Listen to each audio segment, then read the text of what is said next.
Politics वाला, आओ राजनीति करें। देश का मिनी मुंबई यानी इंदौर और असली मुंबई के इंसाफ में बहुत फर्क है। मुंबई हाई कोर्ट ने AQI को लेकर नौकरशाहों को चेतावनी दी है कि अगर हालात नहीं सुधरे तो सैलरी रोक देंगे। यानी जवाबदेही जिम्मेदारी तय है। और हमारे यहाँ क्या हो रहा है? इंदौर में गंदे पानी से 27 मौतों के बाद भी कार्रवाई महज दिखावा है, बनावटी है, क्योंकि छोटे मोटे कर्मचारियों को सस्पेंड कर दिया गया और बड़े अफसर को हटाया जरूर गया, लेकिन कुछ दिन बाद ही फिर से बड़े ओहदे पर पोस्टिंग दे दी गई। सैलरी रोकना तो दूर की बात है, प्रमोशन हो रहे हैं 27 मौतों के जिम्मेदारों के, वो सैलरी भत्ते का मजा लूट रहे हैं। सैलरी रोकना तो अलग ही बात है, क्योंकि पर्यावरण तो हमारे लिए कोई मुद्दा है ही नहीं। इंदौर में तो सिस्टम ने आम आदमी को मल मूत्र मिला पानी पिलवा दिया, फिर भी सब मजे में है। जनता मरे तो मरे, हम तो पर्यटन के मजे लूट रहे हैं। नमस्कार, आप देख रहे हैं पॉलिटिक्स वाला PM टाइम। मैं पंकज मुकाती। बॉम्बे हाईकोर्ट ने मुंबई और नवी मुंबई में बढ़ते वायु प्रदूषण पर सख्त रुख अपनाया है। कोर्ट ने अफसरों को चेतावनी दी है कि यदि हवा की गुणवत्ता में सुधार नहीं हुआ तो उनकी सैलरी रोक दी जाएगी। नवी मुंबई के नगर निकाय प्रमुख और BMC कमिश्नर को फटकार लगाते हुए कोर्ट ने कहा कि वे प्रदूषण कम करने के आदेशों की अनदेखी कर रहे हैं और मध्य प्रदेश में जो हो रहा है वो वैसा ही है जैसा 1984 में हुआ था। भोपाल गैस त्रासदी के समय आरोपियों को कार से, विशेष विमान से देश से बाहर भगा दिया गया था।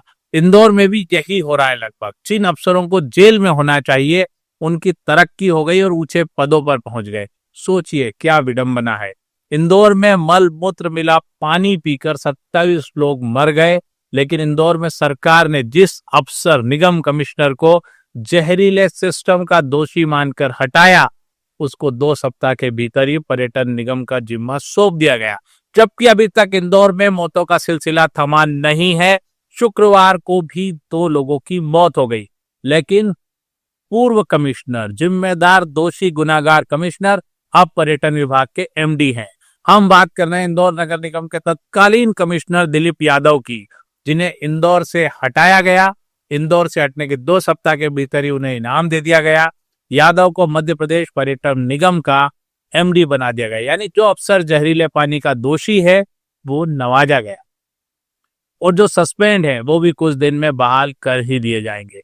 एक तरफ जहां महाराष्ट्र में अफसरों को पर्यावरण पर ध्यान न देने के लिए सैलरी काटने की चेतावनी दी गई, वहीं मध्य प्रदेश सरकार ऐसे अफसरों को जो जनता की सुनवाई भी नहीं करते हैं, गंदा पानी लोगों को पीने की मजबूर करते हैं, उन अफसरों को नवाज रही है। हालांकि प्रदूषण हमारे लिए बड़ा मुद्दा है ही नहीं, चाहे वो वायु प्रदूषण हो, जल प्रदूषण हो या ध्वनि प्रदूषण।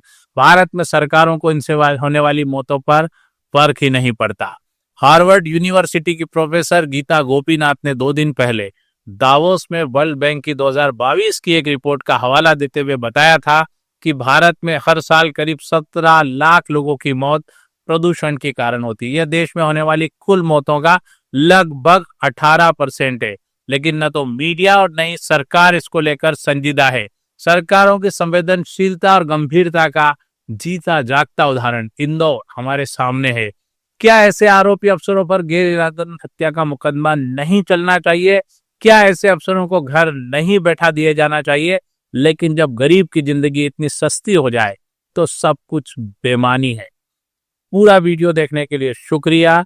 चैनल को लाइक और सब्सक्राइब करना न भूलें।